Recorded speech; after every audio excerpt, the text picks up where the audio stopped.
Students, आज organisation behaviour में जो टॉपिक हमारा है वो ट्रांजैक्शनल एनालिसिस लेक्चर 2 अपन देखेंगे। पिछली क्लासेस में अपन ने देखा था कि ट्रांजैक्शनल एनालिसिस क्या होता है, इसमें कौन कौन सी स्टेजेस हमारे पास आती हैं। आज उसी के आगे अपन कंटिन्यू करते हैं। तो पिछली क्लासेस में अपन ने देखा था जॉरी विंडो सिस्टम देख लिया था अपन ने कि कौन कौन सी स्टेट होती हैं। ईगो स्टेट देख लिया था अपन ने। अब अपन उसके बाद अपने पास आता है नेक्स्ट जो अपन बात करते हैं वो अपने पास है लाइफ पोजीशन। जो नेक्स्ट हमारे पास है जिसी में हमारे पास जो चल रहा था टॉपिक ट्रांजैक्शनल एनालिसिस में, उसके बाद अपने पास आता है लाइफ पोजीशन। कौन सी पोजीशन अपने पास? Life position. उसके बाद लाइफ स्क्रिप्ट, फिर एनालिसिस। ठीक है, तो अपने पास जो है लाइफ पोजीशन।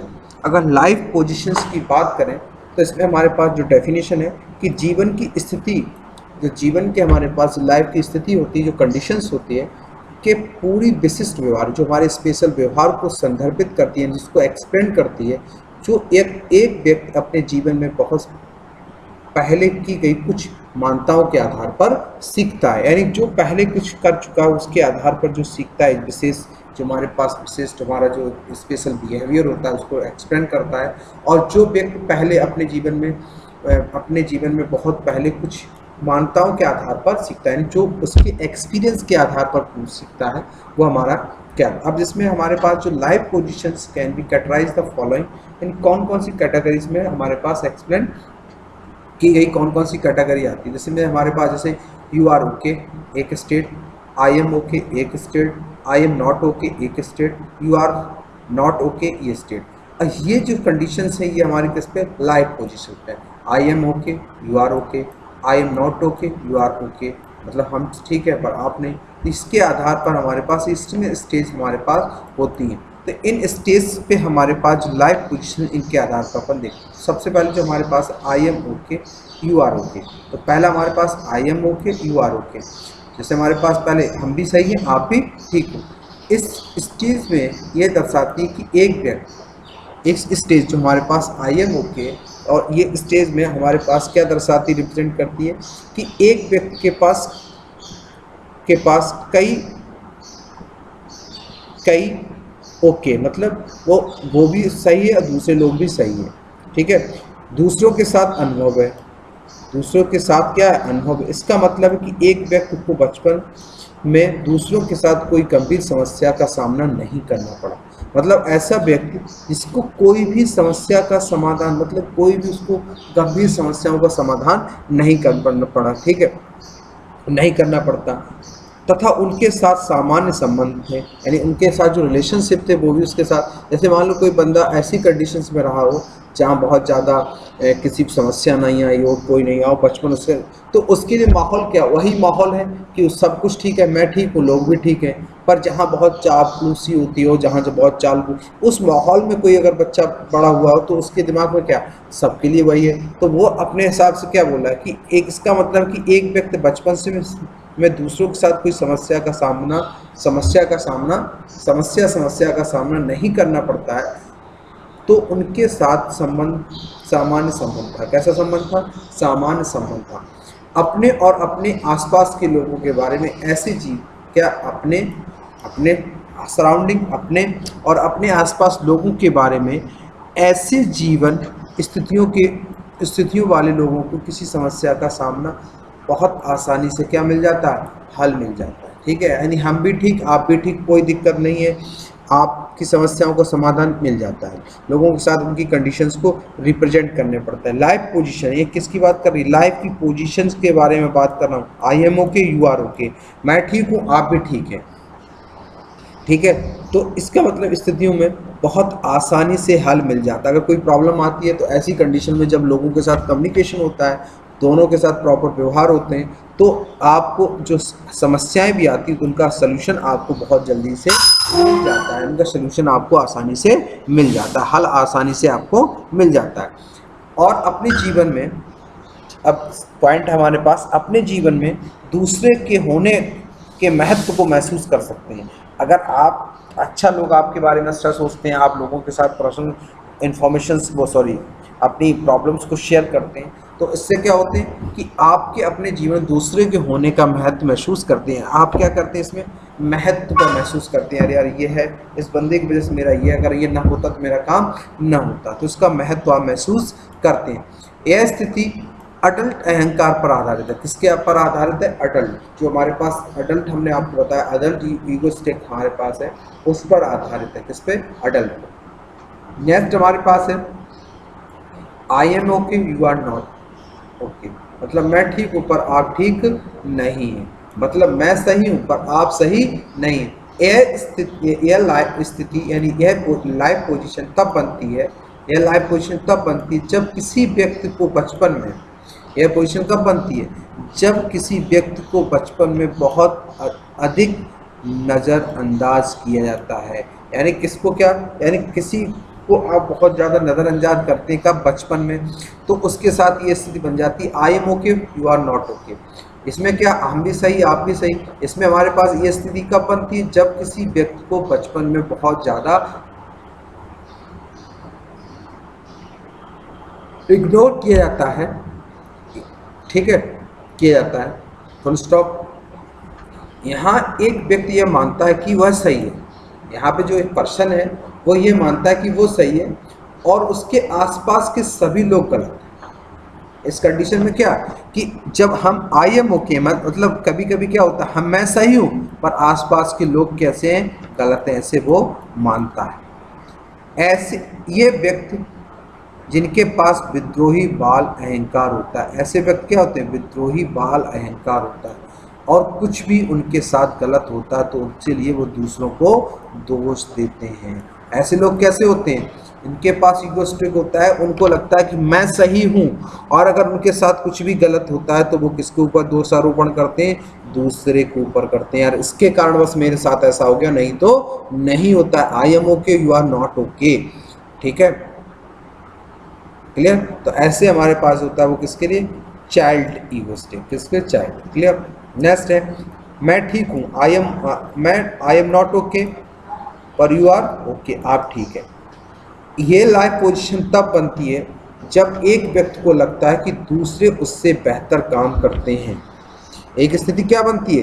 कभी कभी क्या लगता है कि हम सही नहीं हैं, पर जो लोग दूसरे काम कर रहे हैं वो हमसे बेहतर काम करते हैं, और वह दूसरों से हीन महसूस करते हैं, और वो अपने आप को दूसरों से कैसा महसूस करते हैं? हीन महसूस करते हैं, और मानता यह है कि दूसरे कई काम कर सकते हैं और वह खुद नहीं कर सकते। उनका मानना क्या?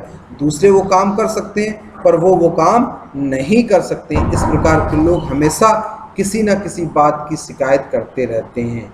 ऐसे लोग क्या करते हैं? हमेशा शिकायत करते हैं, और फलाने वैसा मैं भी नहीं कर सकता, ये नहीं।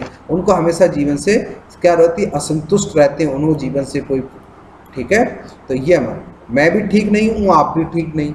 नेक्स्ट कंडीशन हमारे पास क्या बनती है? I am not okay you are not okay, यानी आप I am not okay you are not okay. Next condition हमारे बन, इस तरह की जो लाइफ स्थिति उन लोगों द्वारा बनाई जाती है, इस तरह की लाइफ स्थिति तब बनती उन लोगों द्वारा बनाई जाती है जिनमें जीने में रुचि नहीं होती है। जो लोगों को क्या होती है? जो लोग जीना नहीं चाहते, जीने में उनकी रुचि नहीं होती, लाइफ में कोई उनको इंटरेस्ट नहीं होता है, उन्हें लगता है जीवन जीने लायक नहीं। उनको क्या लगता है कि जीवन जीने लायक नहीं, और वे भी नहीं जिन्हें बचपन में माता पिता से उपेक्षित किया जाता था। ऐसे लोग थे जिन्हें माता पिता से क्या किया जाता था? उपेक्षित किया जाता था उनके लिए, और नौकरों द्वारा पाला गया हो। और उनको किसके द्वारा पाला गया? नौकरों द्वारा पाला गया हो। ऐसे लोग अपने जीवन को समाप्त करने के लिए आत्महत्या या हत्या कर देते हैं। क्या करते हैं ऐसे लोग? अपने, वो मैं भी ठीक नहीं हूँ आप भी ठीक नहीं है, ऐसे लोग क्या करते हैं?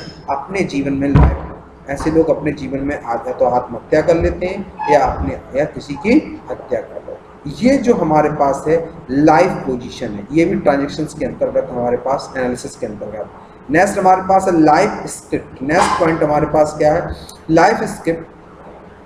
लाइफ स्क्रिप्ट की अगर हम बात करें तो लाइफ स्क्रिप्ट उस अर्थ को एक्सप्लेन करती है, जो जीवन में प्रारंभिक चरण में उनके साथ हुई घटनाओं को विश्लेषण करता है। जो लाइफ स्क्रिप्ट है वो क्या करते हैं? लाइफ स्क्रिप्ट उस अर्थ को एक्सप्लेन करती है जो उनके साथ जीवन में प्रारंभिक चरण में उनके साथ हुई घटनाओं का विश्लेषण करती है। मनोवैज्ञानिकों का मानना है, जो हमारे पास साइकोलॉजिकल हैं, उनका मानना है कि एक व्यक्ति अपने जीवन लिपि उसके बचपन में ही बनती है। जो हमारे पास मनोवैज्ञानिक हैं, उनका मानना है कि एक व्यक्ति की जीवन लिपि उसके बचपन में ही बनती। कब बनती? उसके बचपन में ही बनती है, जब वह अनजाने में माता पिता और बच्चों के बीच लेन देन की चीज़ें सीखता है। यानी उसकी कब चीज़ें बनती हैं? बचपन में ही उसकी बन जाती हैं। यानी जो हैबिट्स हमारी होती हैं वो हमारी बचपन में ही बन जाती हैं कि और उनको अनजाने में माता पिता और बच्चों के बीच लेन देन चीज़ें सीखती हैं।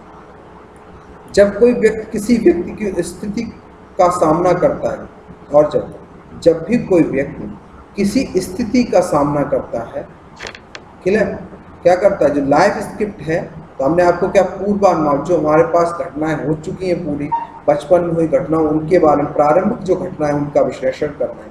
तो भाई हमारे पास बोलता है कि जब कोई व्यक्ति किसी स्थिति का सामना करता है, तो पिछले अनुभव यानी पूर्व अनुभव जो उसके परिणाम स्वरूप बनाई गई धारणा या लिपि को एक्सप्लेन करता है। क्या करता है? उसको एक्सप्लेन करता है। क्या पिछली घटना ऐसे हुई तो इसमें हमने ऐसा किया, और जिस तरह के वह अपने जीवन में स्थिति को देखता है, और जिस तरह वह अपने आप को अपने जीवन में स्थिति में देखता है, यानी कि मैं ठीक हूँ, आप ठीक हैं, या मैं ठीक नहीं हूँ, आप ठीक हैं, तुम ठीक हो, मैं ठीक नहीं हूँ, तुम ठीक नहीं हो, मैं भी ठीक नहीं, तो तुम ठीक नहीं। इस तरह की वो अपने आप को धारणाएं पाल लेता है, यानी धारणाएं अपने आप में पाल लेता है, यानी पूर्व अनुभव के आधार पर, पुराने एक्सपीरियंस के आधार पर वो अपने आप में धारणाएं पाल लेता है कि कैसा हमारे पास कंडीशन होनी चाहिए। एक व्यक्ति, नेक्स्ट पॉइंट हमारे पास, एक व्यक्ति अपनी जीवन लिपि का निर्धारण यह समझ कर सकता है कि उसके विचार आदि उसके पिछले अनुभवों के कारण कैसे प्रभावित होते हैं। एक व्यक्ति अपने जीवन को किस तरह से निर्माण कर सकता है, किस तरह से धारण कर सकता है, निर्धारण कर सकता है, तो उसके लिए क्या है? उसके विचार आदि उसके पिछले अनुभवों के कारण कैसे प्रभावित हुए, उसके कैसे प्रभावित हुए उससे। प्रत्येक व्यक्ति की एक जीवन लिपि होती है। प्रत्येक व्यक्ति यानी जो भी संसार में मनुष्य है, उसकी एक जीवन लिपि होती है। एक होता है कि उसका जीवन कैसे लिखा, एक स्क्रिप्ट जीने के लिए पूरी योजना होती है। जैसे अपन एक फिल्म बनाते हैं, कोई नाटक करते हैं, उसकी एक स्क्रिप्ट लिखी होती है। वैसे जो भी हमारे ह्यूमन है या जो हम लोग मनुष्य जीवन जी रहे हैं, तो हमारी भी एक स्क्रिप्ट लिखी होती है, और उस स्क्रिप्ट के आधार पर हम पूरी प्लानिंग अपनी करते हैं। दो संरचनाएं प्रदान करती है। एक संरचना जो विजेता या हारने वाले को परिभाषित करती है, जिसको एक संरचना क्या, अगर आप बहुत सक्सेसफुल हो गए तो आपको एक्सप्लेन करती है, एक आप नहीं सक्सेस हुए तो और आधिकारिक चेतावनी आदेश, ठीक है। तो ये हमारी उसको एक्सप्लेन करता है, जिसको, ठीक है, जो आज नुकसान हुए, आधिकारिक चेतावनी, उन आदि को हम एक्सप्लेन करते हैं, ठीक है। अगर सक्सेस हो गए तो हमारी स्क्रिप्ट बहुत अच्छी, सक्सेस नहीं हुए, फेलियर हुए, तो भी हमारी स्क्रिप्ट लोग बताएंगे यार वो उस कारणवश फेल हो गया, है ना। अगर आप इतिहास उठा के देखते ना, जो सक्सेस होते हैं उनकी स्टोरी सुनाई जाती है, यार उसने ऐसा किया था, ऐसा सक्सेस हुआ। ठीक, कोई IAS बन जाए तो उसने कितनी मेहनत की, तो उसके बारे, और कोई फेल हो जाए तो उसको बताया यार पढ़ता नहीं था। तो स्क्रिप्ट लिखी जाती है। अगर आप सक्सेस हैं तो भी स्क्रिप्ट लिखी जाएगी, फेल है तो भी आपकी स्क्रिप्ट लिखी जाएगी। जीवन की इस लिपियों को समझने के साथ साथ बदला भी जाता है कि हम समय के साथ साथ इनको क्या करते हैं, बदलते हैं, क्योंकि जन्मजात नहीं बल्कि सीखी हुई होती है। जो हमारी स्क्रिप्ट लिखी जाती है वो कोई जन्मजात नहीं होती, सीखी हुई होती है। कुछ लोग क्या करते हैं, मान लो नुकसान हो गया तो वो सोचते हैं मानी कहाँ गलती की, दोबारा तैयारी करते हैं, दोबारा नए सिरे से कोई काम स्टार्ट करते हैं। तो ये क्या, समय के साथ साथ ये लिपि बदल भी जाती। जीवन की पटकथा या नाटक फिल्म की पटकथा से मिलती जुलती है। हमने पहले ही बताया, जैसे नाटक हमारे पास होते हैं, वैसे ही हमारे पास जो जीवन की शैली होती है वो भी हमारी कैसे फिल्म या पटकथा से लिखी जाती है।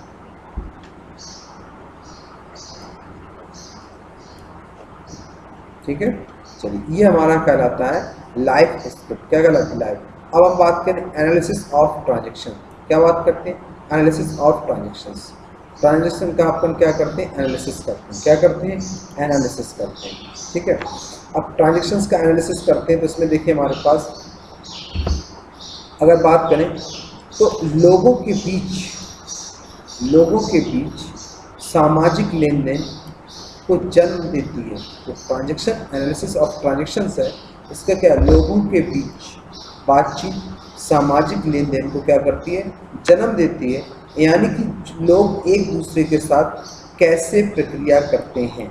ट्रांजेक्शन एनालिसिस में क्या कि जो हमारे बीच सामाजिक लेन देन है, बातचीत है, उसको जन्म देती है, यानी लोग एक दूसरे के साथ कैसी प्रक्रिया करते हैं और बातचीत करते हैं। यह उनके अहंकार की स्थिति पर निर्भर करता है। ये किस पर निर्भर करता है? उनके अहंकार, ईगो पर निर्भर करता है। व्यक्तियों के अहंकार राज्यों के माध्यम से किए गए लेन देन का पूरक है। कैसा?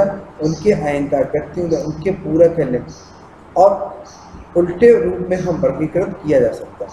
अब पूरक, पहला हमारे पास पूरक लेन देन, एक लेन देन का पूरक कहा जाता है, एक लेन देन को पूरक कहा जाता है। एक लेन देन को क्या कहा जाता है? पूरक। जब कोई मैसेज भेजने वाले व्यक्ति को दूसरे व्यक्ति से अनुमानित प्रक्रिया मिलती है तो इस प्रकार एक अहंकार अवस्था दूसरी अवस्था से उत्तेजना और प्रक्रिया पैटर्न में समांतर होते हैं। यानी आप किसी से कैसे बातचीत कर रहे हैं, कैसे मैसेज भेजा, अगर आपने किसी से रूड बात की तो आपको मैसेज भी रूड तरीके से मिलेगा। तो प्रक्रिया होती है, एक लेन देन की प्रक्रिया होती है। अगर आपने बहुत अच्छे से बात की तो आपको रिजल्ट मिलेगा। क्लियर? तो ये भी हमारे पास एक प्रक्रिया है, उत्तेजना पर।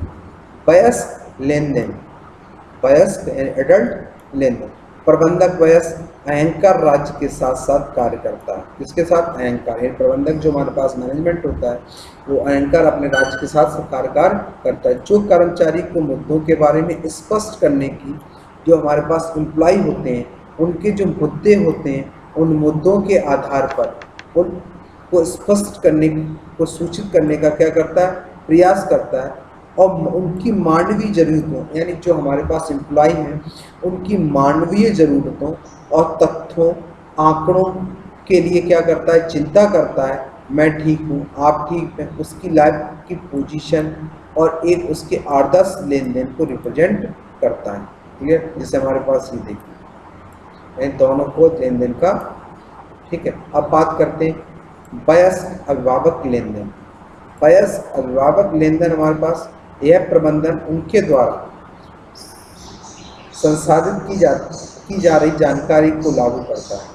जो प्रबंधन होता है उनके द्वारा क्या की जानकारी लागू की जाती है, करने का प्रयास करता है। बल्कि माता पिता के अहंकार, जो माता पिता उनकी जो बालिग कर्मचारी कुछ अतीत के नियमों को क्या करते हैं? चिपके रहते हैं। कुछ हमारे क्या होते हैं? अतीत के, यानी कुछ पुराने नियमों से क्या करते हैं? चिपके रहते हैं। कर्मचारी अपने माता पिता के अहंकार प्रबंधन को नियंत्रण करने की कोशिश करता है, जो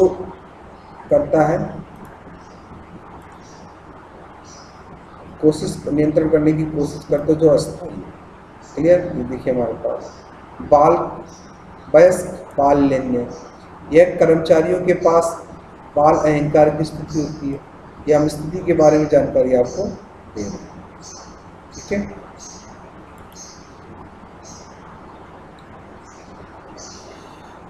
तो इसको आप लोग एक बार पढ़ लीजिएगा पूरा। ठीक है, क्लियर? ये हमारा यहाँ से ट्रांजैक्शन एनालिसिस खत्म होता है। ठीक है, ट्रांजैक्शन एनालिसिस यहाँ से आपका खत्म होता है, इसको पढ़ लीजिएगा। कल जो नेक्स्ट टॉपिक में अपन देखेंगे लीडरशिप। क्या देखेंगे? लीडरशिप। जो नेक्स्ट टॉपिक हमारा है वो है लीडरशिप। क्या है? लीडरशिप को नेक्स्ट टॉपिक अपन देखेंगे। तो इसको आप लोग पढ़ लीजिए, फिर किसी स्टूडेंट को कोई प्रॉब्लम आएगी तो अपन देख लेंगे। ठीक है, चलिए, तो आज के लिए अपन इसमें नहीं देखते हैं।